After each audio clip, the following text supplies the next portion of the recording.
when I first became aware of the Jehovah's Witness drama that took place in the 40s, I was just overwhelmed by the courage of your people. I mean, the cops beat you up. The police would join the American Legion and confront witnesses coming in from out of town and physically beat them up. I've read stories of children, not your case, but in other schools, of being beaten by the teacher. Salute this flag. And they beat the kid. He, you know, how old is he? 3rd grade, 5th grade? And he wouldn't salute. How do you explain this courage?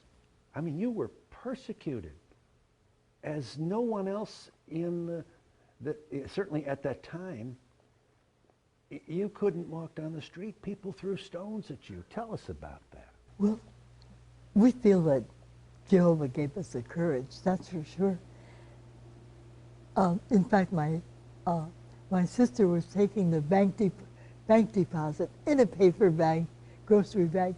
She was surrounded by a group of girls with straight pins ready to stick them in her. And they said, "Okay, Jean." And she said, "Oh, I have a cousin named Jean. She looks just like me. You might meet her. She's a witness too." And they scratched her head and, "Oh, okay," and they walked away. There had been in the 30s a lot of things, but this was open season on Jehovah's Witnesses. Do you remember any particular instances that jump out at you? Oh, You're yeah. an eyewitness, so Mrs. Close, I'm sorry to be pulling at your memory string here because I'm not sure I could recall. You're talking here 30s and early 40s.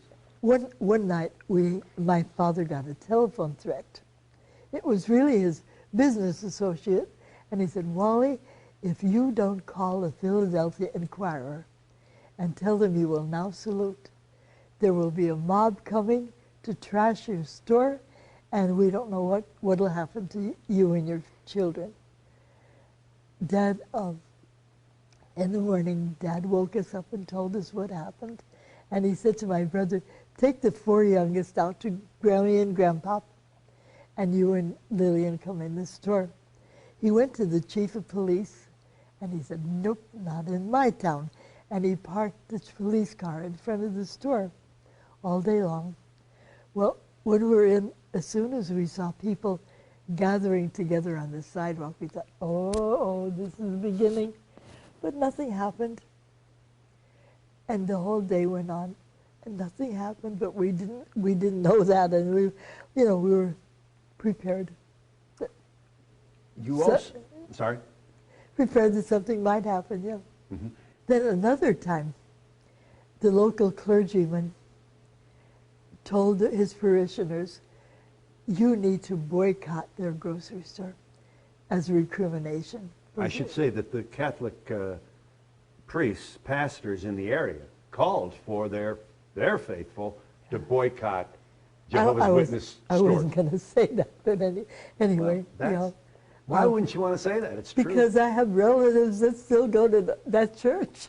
That Catholic church. Yeah, and well, we have a good relationship, you know what I mean? Mm-hmm. But anyway, the business just went down. Oh, the store was so empty. It was horrible. Well, Judy, I'm stuck. Oh, when it came time to pay the mortgage. we should say your sister's helping. Your daughter's helping. Sorry, your daughter's helping you. Memory. Yeah. I could use that kind of help myself. So, go ahead. You were going to say. But couldn't pay the mortgage. Oh, and we had seen people, on the street, ready for the poorhouse, and we thought, oh my goodness. Well, my aunt was a devout Catholic, but she said family is family, and she loaned Dad the money to tide us over. And then when I was 11 one time, I was talking to this man and presenting a booklet, a little booklet that we had. And all of a sudden he looked so startled, and I turned around and there was a police car.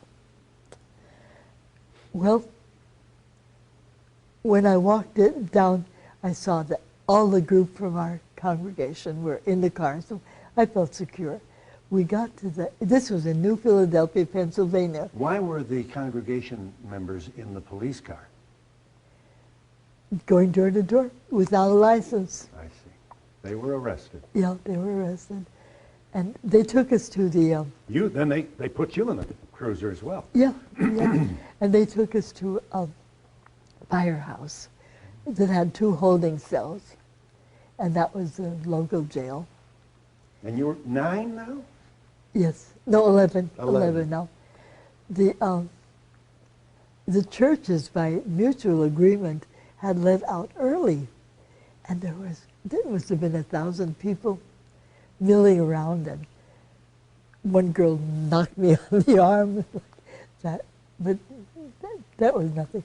And we were herded into the firehouse. There were 2 holding cells. I saw my father in one, and I saw a young girl my age with her father in the other one. Her name was Eleanor. More about her later. However, they kept us for several hours, and then the mob got tired of it all, and they dispersed, and they said, "All right, you can go now. The women and children are fine, but the men have to go to the county courthouse on Wednesday." So Dad did, and he was given 5 days in jail. One time, on Wednesday nights, we had home Bible studies with people, and I was driving because mine was the last one. Dropped off Mother and Dad, dropped off Bill. Jean and I went to the last one. Then when we came back, I picked up Mom and Dad, and a group of teenagers came out of hiding and start letting the air out of the tires. And then they start rocking the car with the idea of flipping it over. Finally, I noticed that they stepped back for a minute, and I stepped on the gas, and we got home safely. But there was always something going on. We didn't mention this, but witnesses lost jobs. Oh, that's right, Eleanor, my friend. In one day, she and her brothers were expelled from school. Her father, in the coal mines, they had a flag salute ceremony, and all the witnesses were fired on the spot. Her mother worked in a shirt factory. Same thing. They had a ceremony and were fired on the spot. There they are with 3 children. You know, that was awful. Tell me about William. Did you call him Billy? Billy, yeah. 2 years, or at least, what was he, 2 grades? 2 years younger. Uh-huh. Yeah. So he was in what grade was he in when you were both expelled at the same time? Yeah, I was in 7 and he was in 5. And people tried to, tell me about what you know about, he wouldn't salute him. Yeah. How did the teachers respond? He said, he came home one day and said, "I stopped saluting," and I stopped saluting. Yeah. It was kind of a declaration of pride, huh? Yes, yes, yes. He said, the teacher tried to put up my arm, but I held onto my pocket, and she couldn't put up my arm, you know. And that was it. And I thought, oh my goodness, I have to take my own stand. I'd been kind of a chicken before that. And so the next day I went to the teacher and said, "Miss Schofstall," and I explained what I was going to do and why. And I was prepared for recrimination. And she said, "Lillian, oh, you are a dear child." Oh, but not the class. When they saw, oh, they were so angry. At you? At me, and when I came to school, they said, "Here comes Jehovah," and the pebbles were flying. But I didn't care. I wasn't that much of it. You never were moved to weep, cry? No, no, actually not. I guess I was a little tough, I don't know. Well. But anyway, I loved school. Oh, and I was on the honor roll. You were the class president, were you not? Yeah, at that time. And I just thoroughly liked school. Well, I noticed on my report card that in home economics, I got B. Home economics, my prunes with lemon were a delight. How could they give me a B? But someone pointed out that kept me from the honor roll, having a B. And I didn't catch on to that, you know. But anyway, just those little things, that's not important. You feel that you got a B because you were a witness? Yeah, because of the flag salute and all like that, yep. And the Raudebusch was our school superintendent. Raudebusch, yes. Yeah. He was the defendant in the case. Yes, yes, yes. Or shall we say, yeah, defendant. Yes.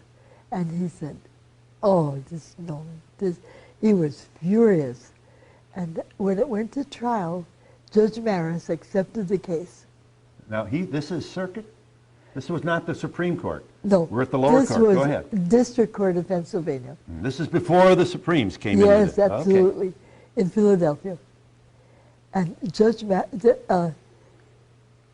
what's his name? Maris. Raudebusch. No, Raudebusch, yes. Raudebusch said to Judge Maris, oh, these children have been indoctrinated. They didn't think of this by themselves. And Judge Maris said, I believe they're sincere. I've watched them, and I'm sorry. I believe they're sincere. Well, and he ruled that your expulsion was unconstitutional. Exactly right. Exactly right. Well, Raudebusch wouldn't happen any of that. Superintendent of schools, appeal the case. So in the appellate court, he takes it into another level of. Yeah. And there were 3 judges in that one, and Bill and I were on the stand in this case. You went to this. You testified. Yeah, and they said to Bill, you know, why don't you salute? And he said, Exodus 20, have no other gods before me. And then they said to me, why don't you salute? And I said, 1 John 5:21, little children, keep yourselves from idols. The opposing lawyer said, I object. Of course, I nearly fainted. But anyway, Judge Maris, the 3 judges. You fainted because why would someone object to your belief? I know, I thought everything's going our way, why isn't it now? And, but the judges overruled.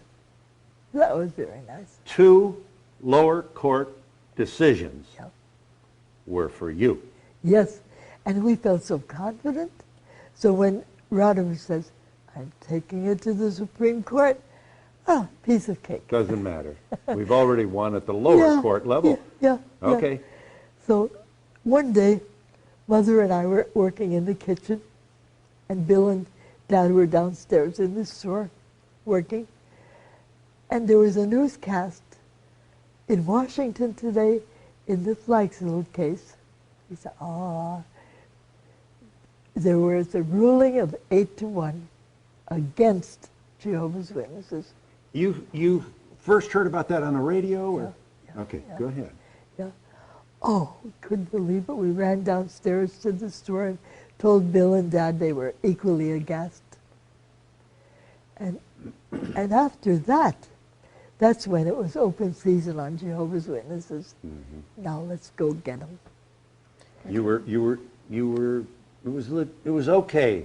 Yeah. To push you around, and worse. Yeah. Now we have two lower courts saying this is unconstitutional. If you don't want to salute, you shouldn't have to salute. Yeah. The Supreme Court votes 8-1 against the lower court. Yes. And in that majority was Justice Jackson. No. We're not there yet. No, we're not. But think about this. Frankfurter, you have to salute. He was the main pusher For being against us. you know. Yeah. We have a right, the state has a right to expect a pledge to promote national unity. And, you know, this was, I understand the argument. Yeah. I'm sure they wouldn't put it this way, but it's pretty close to what they were saying. It's very close. Yeah. And William O. Douglas, you know, here's the screaming liberal on the court. I mean, conservatives were hysterical about Douglas. Yeah, He voted against you. yeah, yeah. The other, Frankfurter, Douglas, Hugo Black, some huge names in the history of American jurisprudence Yeah. voted against you on the first, and that's when all hell broke loose, and you were so persecuted, you and the other faithful. What's the legacy of the Gobitas case? As we look here today and you say, what impact did your case, followed up by the Barnett case, and maybe that's something you, when you've talked to the Barnett sisters, you talk about. Do you ever kind of reflect, the three of you? We see little children in school today, and they have a far different set of tests. They have, you know, oh, this was a virgin, and da-da-da, and horrible. And so to keep their